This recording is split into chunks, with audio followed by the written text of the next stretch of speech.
Milenium kedua adalah milenium yang secara spiritual sudah memasuki ke era penciptaan atau creation mode. Di sini, kehidupan manusia sudah bukan tentang survival mode atau mode bertahan hidup lagi.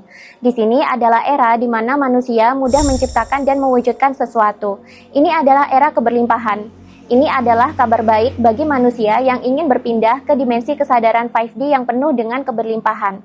Tapi, untuk bisa mendapatkan keberlimpahan di bumi yang baru nanti, ada beberapa hal yang harus diperhatikan manusia agar bisa mendapatkan keberlimpahan materi. Simak kelanjutan konten ini untuk mengetahui apa saja sih yang harus kalian persiapkan agar mendapatkan keberlimpahan di era bumi baru, terutama mulai tahun 2025 mendatang.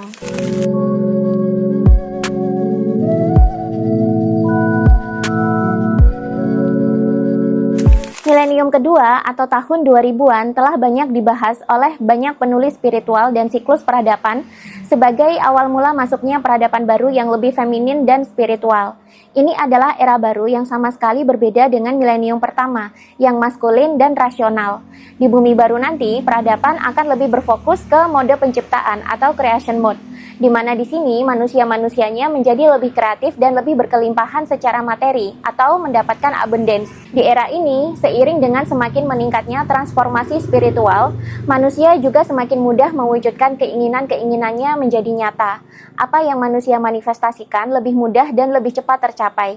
Di era ini, jumlah orang-orang yang mengalami keberlimpahan bakalan semakin banyak. Di era ini, manusia sudah saling terkoneksi satu sama lain sehingga memudahkan proses transfer informasi dan intelektualitas.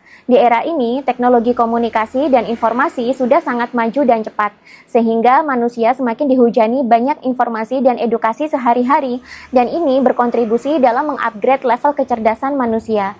Apalagi ditambah dengan kebangkitan spiritual masif di mana-mana, ini juga berkontribusi menambah kreativitas manusia, sehingga banyak peluang terbuka. Ini menjadikan manusia lebih kaya secara ide, lebih terbuka pada cara-cara baru dalam menghasilkan kekayaan, dan akhirnya banyak yang mendapatkan keberlimpahan di era ini. Tentu saja, keberlimpahan dan kekayaan tidak bisa didapatkan manusia tanpa bekerja dengan cerdas dan tekun. Kerja keras dan kerja cerdas mutlak diperlukan di era ini, supaya manusia bisa menarik banyak kekayaan materi ke dalam diri. Jadi, tidak bisa manusia menjadi kaya kalau hanya berdiam diri dan bermalas-malasan, kecuali dia sudah berada di level investor. Di era bumi baru nanti, manusia juga semakin cerdas dan semakin mengenali dirinya sendiri. Ini bisa menjadi bekal utama untuk mengenali seberapa siap sih diri manusia menerima keberlimpahan. Dengan semakin mengenali diri juga, manusia jadi bisa menemukan dari jalur mana ia bisa mendapatkan banyak keberlimpahan dan kekayaan materi. Sebab setiap orang itu unik dan memiliki jalan sendiri-sendiri untuk mendapatkan keberlimpahan. Kalau di zaman dulu, di era bumi lama, manusia harus melakukan meditasi atau tapa yang sangat lama sekali supaya bisa mengenali dirinya sendiri dan menggali potensi-potensi yang ia miliki. Maka di zaman sekarang, hal tersebut bisa dipercepat dengan menggunakan bantuan teknologi dan metode-metode tertentu. Perkembangan pengetahuan dan teknologi telah melahirkan metode-metode baru yang bisa membantu manusia lebih cepat menggali dan mengenali potensi dalam dirinya sendiri. Sehingga selanjutnya, manusia tinggal memfokuskan diri pada jalan yang harus dia tempuh untuk mendapatkan keberlimpahan tersebut. Setidaknya, ada beberapa hal yang harus manusia perhatikan supaya bisa mengetahui apakah dirinya sudah siap menerima keberlimpahan atau belum di era yang bumi baru nanti. Apa saja sih 7 hal yang harus diperhatikan supaya kita tidak salah langkah dalam mencari keberlimpahan? Menurut Weton Kaya, untuk bisa mendapatkan kesuksesan, keberlimpahan materi, dan kekayaan di milenium kedua ini, setidaknya kalian harus memeriksa diri kalian berdasarkan 7 hal berikut ini. Yang pertama, cek spektrum kaya kalian. Ada beberapa jenis pekerjaan yang bisa manusia tempuh untuk mendapatkan kekayaan.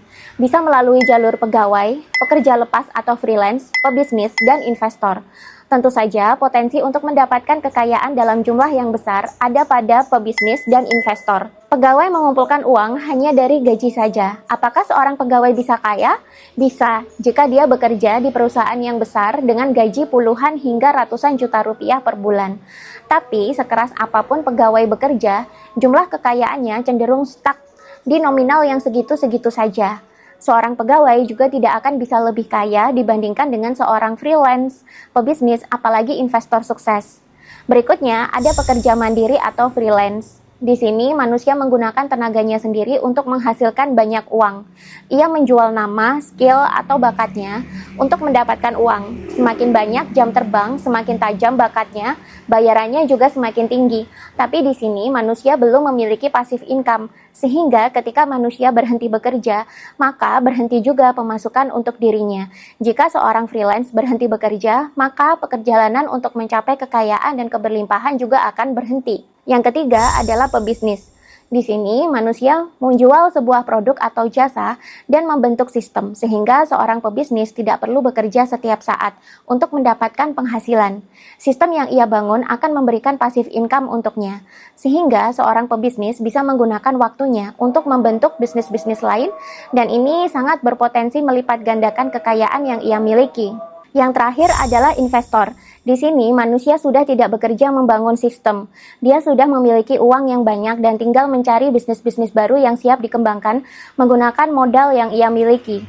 Ia tidak perlu ikut bekerja dalam bisnis tersebut, tapi berhak mendapatkan keuntungan berdasarkan persentase yang disepakati antara investor dengan pemilik bisnis yang dimodali. Jika manusia ingin mendapatkan keberlimpahan, maka jalan yang paling ideal adalah menjadi pebisnis dan juga investor. Kalian bisa mulai dengan menjadi pebisnis dulu, baru menjadi investor ketika keuntungan sudah menumpuk. 2. Cek karakter kaya kalian. Setiap manusia itu unik. Meskipun manusia memiliki bakat untuk menjadi pebisnis, tidak semua lini bisnis bisa dikerjakan dan menghasilkan keuntungan yang besar. Demikian juga dengan investor. Ini karena setiap manusia memiliki karakter kaya masing-masing yang sudah menjadi bawaan dalam DNA. Karakter kaya ini adalah blueprint masing-masing orang. Melawan blueprint sama dengan melawan hukum alam. Menurut weton kaya, ada beberapa karakter kaya yang dimiliki oleh manusia. Manusia disarankan untuk menyadari apa karakter kaya mereka. Sehingga ketika membangun bisnis dan menjadi investor, dia tidak salah memilih bidang bisnis atau salah langkah dan malah merugi. Apa saja sih jenis-jenis karakter kaya manusia? 1. Tipe pencipta.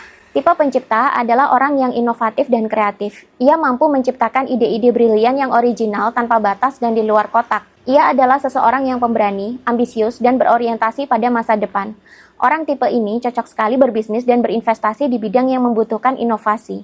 Contoh tokoh yang bertipe pencipta adalah Steve Jobs, yakni founder Apple, Elon Musk, founder Tesla dan Starlink, serta Jeff Bezos, founder Amazon, salah satu pioneer marketplace di dunia. 2. Tipe pemasar.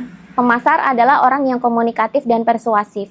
Ia mampu melakukan social proof kepada pelanggan terhadap produk atau jasa yang ditawarkan.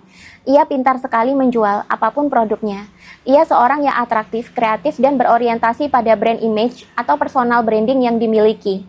Orang seperti ini sangat cocok untuk menjadi pebisnis di bidang marketing agency atau agensi periklanan. Contoh tokoh dunia yang memiliki karakter pemasar adalah Richard Branson, founder Virgin Group, Phil Knight, co-founder Nike, dan Gary Vaynerchuk, CEO dari VaynerMedia. 3. Tipe pendorong. Pendorong adalah orang yang proaktif dan memiliki kepedulian yang tinggi.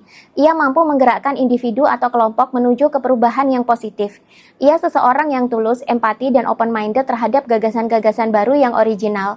Orang dengan tipe pendorong cocok sekali berbisnis dan berinvestasi di bidang pengembangan sumber daya masyarakat. Karena ia memiliki bakat influence atau mempengaruhi dan menginspirasi yang sangat besar. Dan bisa memancing orang lain mengeluarkan potensi terbaiknya. Contoh dari tipe pendorong adalah Oprah Winfrey dan Howard Schultz, CEO dari Starbucks. 4. Tipe pemersatu. Tipe pemersatu adalah orang yang menyukai win-win solution. Ia memandang segala sesuatu sebagai peluang untuk mencapai kesepakatan yang saling menguntungkan. Ia mampu bersinergi dengan banyak pihak dan berorientasi pada individu atau mitra usaha yang ada di sekelilingnya. Apapun usahanya, orang seperti ini cenderung mudah menyatukan orang yang berbeda-beda dalam tim, sehingga perusahaan yang dipimpin bisa menjadi kokoh secara internal. Contoh tokoh yang merupakan tipe ini adalah Indra Nooyi, mantan CEO Pepsi Company, Tim Cook, CEO Apple, dan Satya Nadella, CEO dari Microsoft. 5. Tipe pengusaha. Ini adalah seseorang yang stabil dan realistis. Ia mampu bekerja di bawah tekanan, patuh dan taat pada aturan kebijakan. Ia adalah seseorang yang kaku, teratur, terencana, sistematis, dan berorientasi pada hasil nyata atau realistis.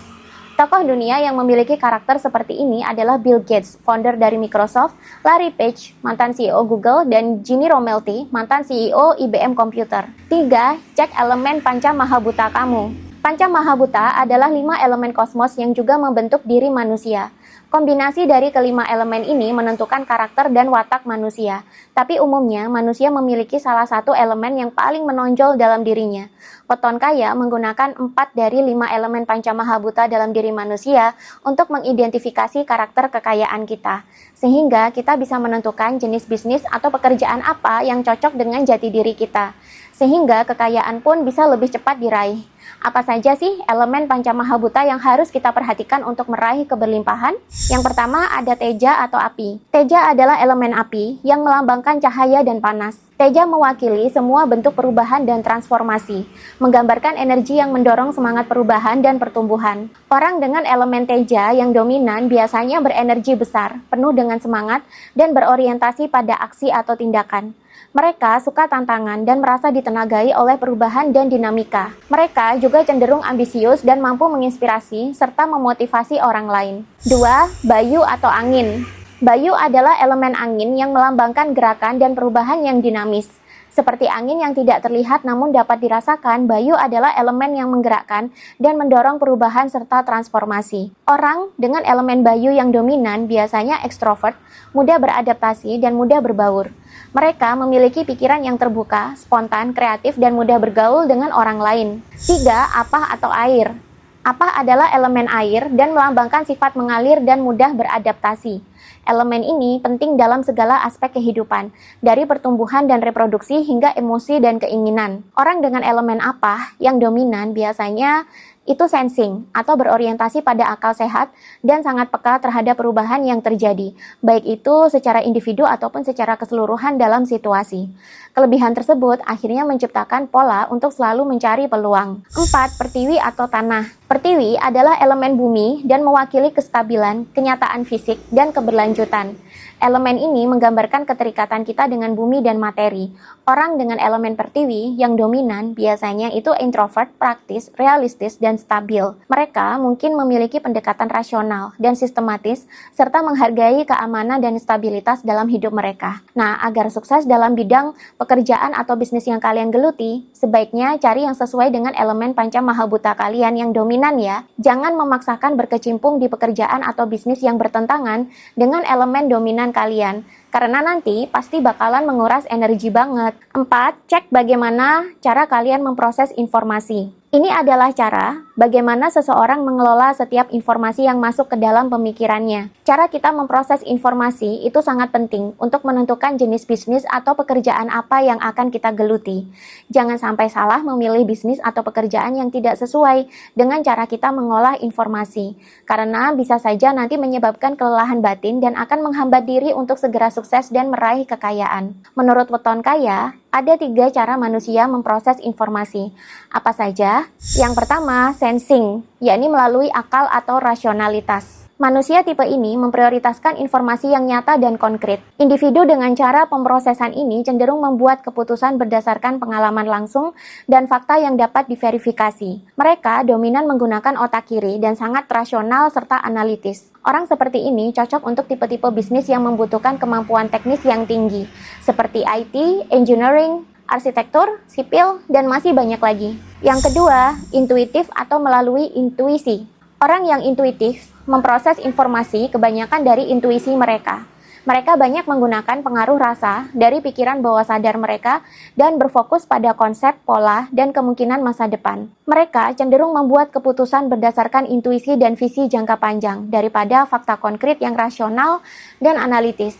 Orang seperti ini biasanya perasa dan memiliki banyak sekali ide dan ilham yang mendadak berdatangan tanpa proses berpikir logika terlebih dahulu. 5. Cek tipe energi kamu. Pada dasarnya, ada 3 tipe manusia dalam mendapatkan energi mereka kembali. Ada tipe orang yang bisa mendapatkan pasokan energi mereka kembali dengan cara berinteraksi dengan orang banyak, atau berinteraksi dengan orang-orang baru, atau biasa kita sebut mereka sebagai extrovert.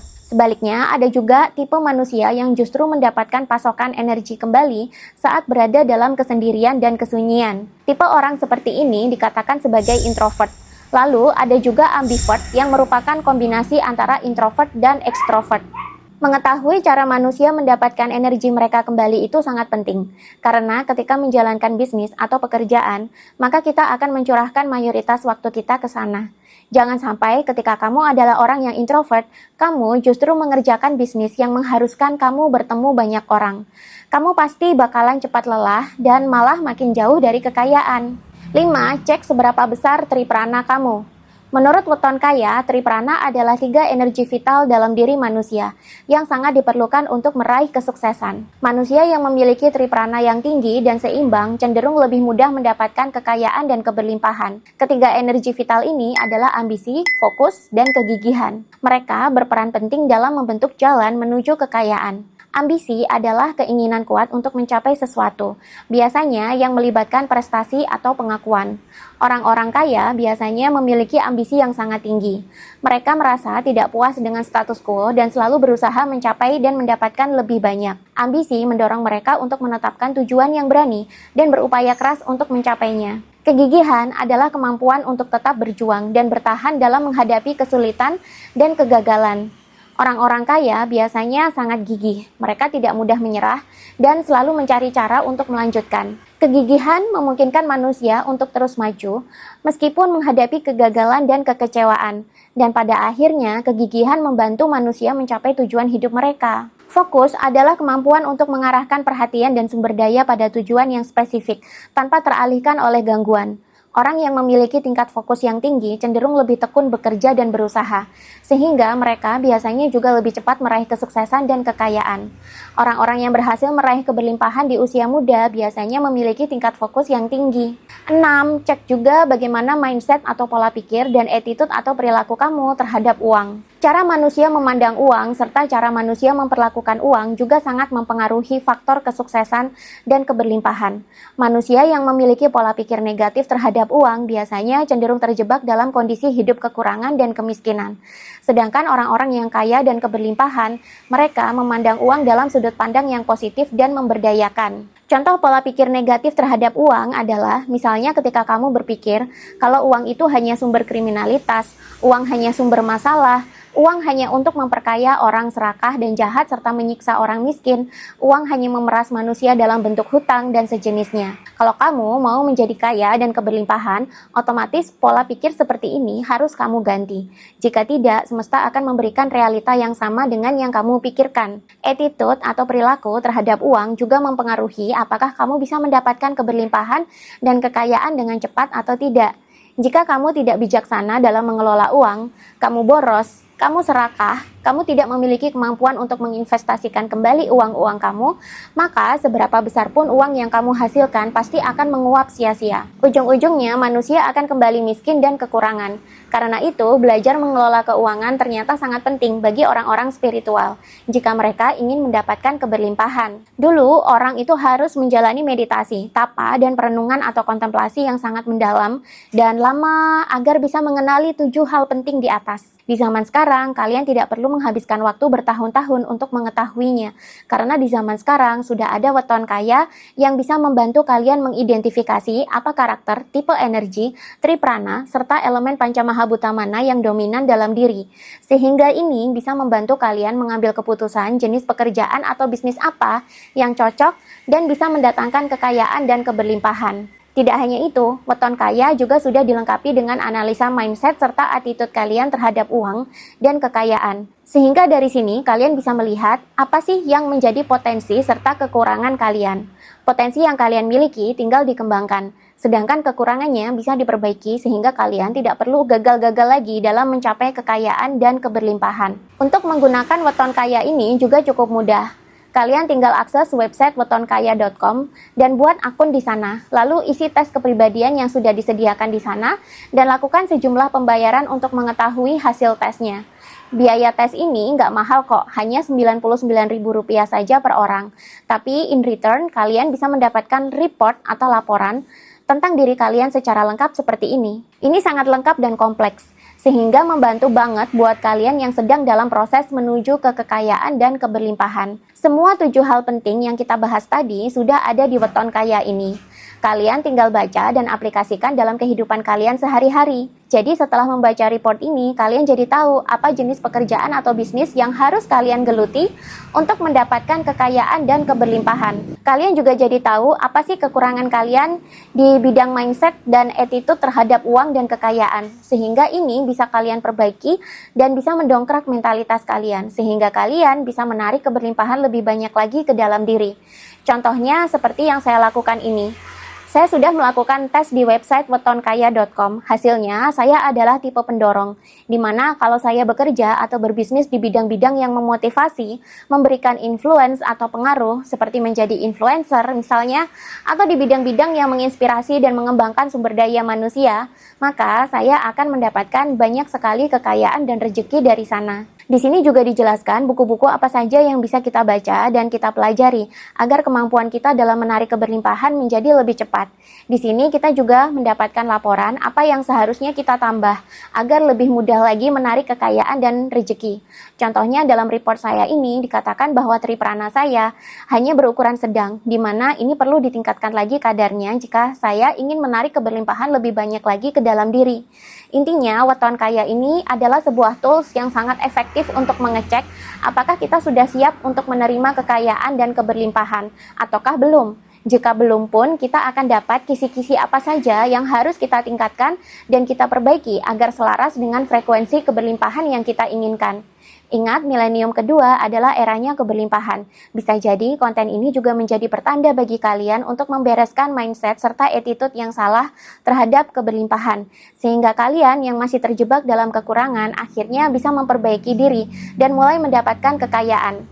Sedangkan kalian yang sudah mendapatkan kekayaan bisa lebih upgrade diri lagi untuk menarik kekayaan dalam diri. Untuk kalian yang ingin segera mengetahui bagaimana karakter, tipe energi, dan jenis pekerjaan atau bisnis apa yang cocok kalian kerjakan untuk menarik keberlimpahan, buruan segera lakukan tes di website wetonkaya.com. Cek deskripsi yang ada di bawah konten ini untuk melakukan tes sekarang juga. Jangan lupa masukkan kode-kode unik yang ada di bawah deskripsi konten ini juga, dan segera lakukan tes kalian sekarang. Saya sudah pakai Weton Kaya untuk mengidentifikasi diri saya sendiri dan mempersiapkan diri untuk mencapai keberlimpahan. Kalian kapan mulai?